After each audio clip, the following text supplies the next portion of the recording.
pruning of vines, growing fruit, and abiding in Jesus.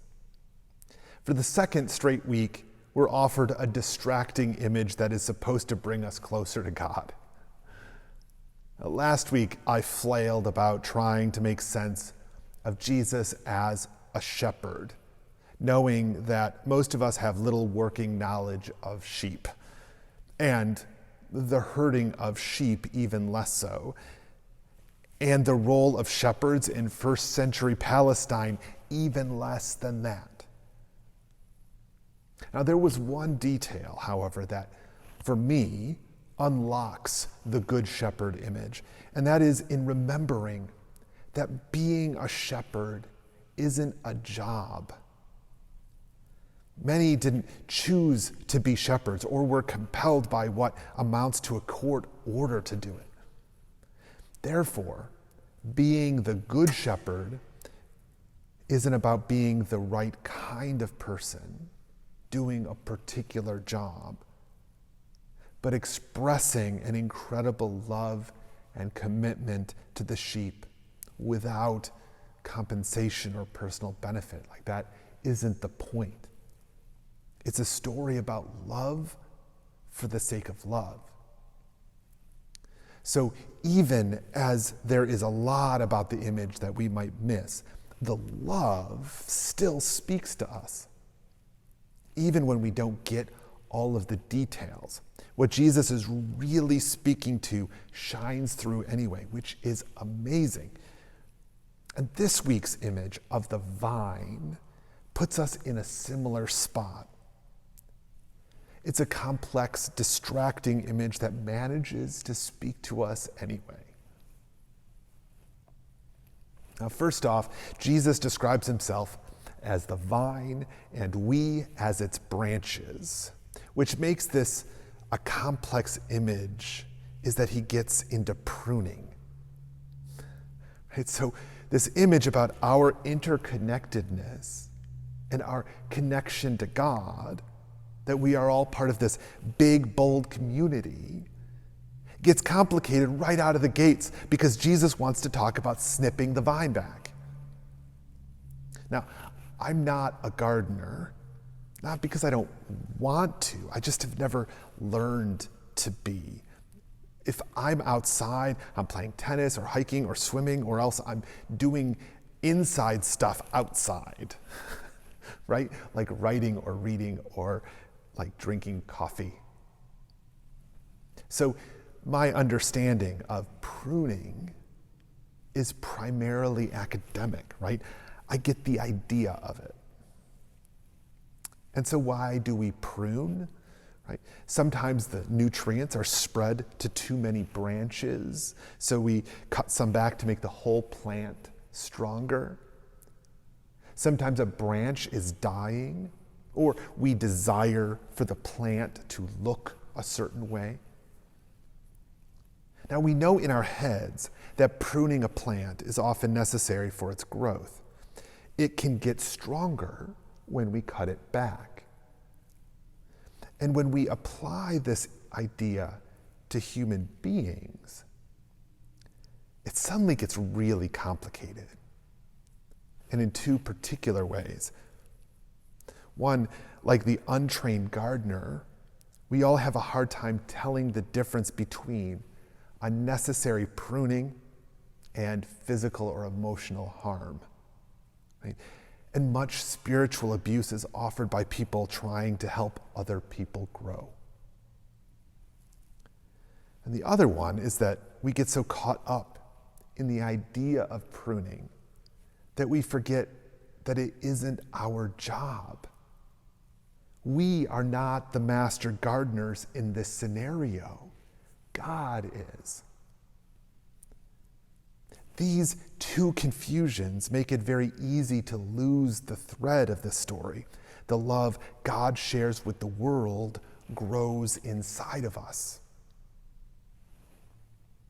Now, I'll be the first to admit that I wish Jesus had kept it simple, just like that, right? Here's the image, and then maybe blow that up, then maybe dive into the nuance, but keep everyone on board with this, right? What we get instead is a story that's a bit, pruning us. Like most plants, we predictably lean toward the light. Right? When there are many of us in one spot, we stretch taller to get more of it. When we're alone in a field, we stretch out to soak up as much as we can, right? We want it all. But Jesus is giving us some uncomfortable news. It's good news that will make us grow. But we probably don't want to hear it. We want to soak up all of that love. And now we're hearing that maybe we're not so perfect. Maybe God needs something different from us than what we're used to offering. Repent, right? Turn.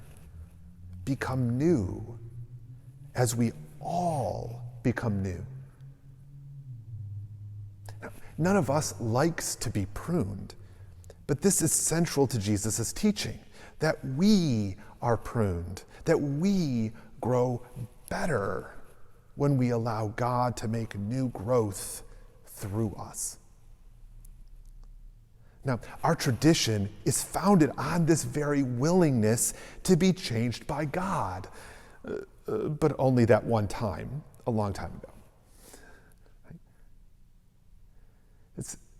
And then when we get older, we're more likely to say, an old dog can't learn new tricks, which is kind of like calling Jesus a liar. The point isn't to prove that you are the best or worst at change, because this has nothing to do with our ability. It's about God doing something with us. It is easy to get distracted with the pruning so that we focus on what it would mean for us to prune each other, right? To make our neighbors better hosts for God, or to focus on what it implies about God as the divine gardener, right? Wondering who among us gets cut back for being bad, right? But Jesus isn't saying that. This isn't an image that helps us prune ourselves or one another. We're not the ones with scissors. This is about what God is up to in us and through us. This whole thing is about God. It isn't about us. We need to get our egos out of the way. Now, this may be the most challenging idea in the whole thing, that Jesus isn't giving us something to do. We're not being offered a doctrine to memorize, to get a gold star from the teacher. And not one bit of this is a competition. We're not being graded. There's no standardized test to determine what school you get to go to or how much the state can cut from your school's funding. This is about the fruit God is growing in us, the fruit God is tending to through us. Stop grabbing the shears and stealing God's work. We don't need to be judging each other, evaluating everything around us like a hyperactive theater critic. We are blessed with the love of God. Every one of us. We are blessed to be filled with it. Which doesn't mean we can't be sad or frustrated, nor must we expect to feel full of love all of the time. God's love comes to us even when we don't want it or don't even know how to love. But we are loved, and the fruit of love is within us. And the good news is that we don't have to be perfect branches to make it happen, nor is it our job to make sure our neighbors are perfect branches either. We are free of that responsibility. We have a much greater opportunity to see God's love working in each other, to seek it out, find it in one another, and marvel at the good God is doing. That is the miraculous part, that our job is literally to watch fruit grow and rejoice in it. So let's find it together.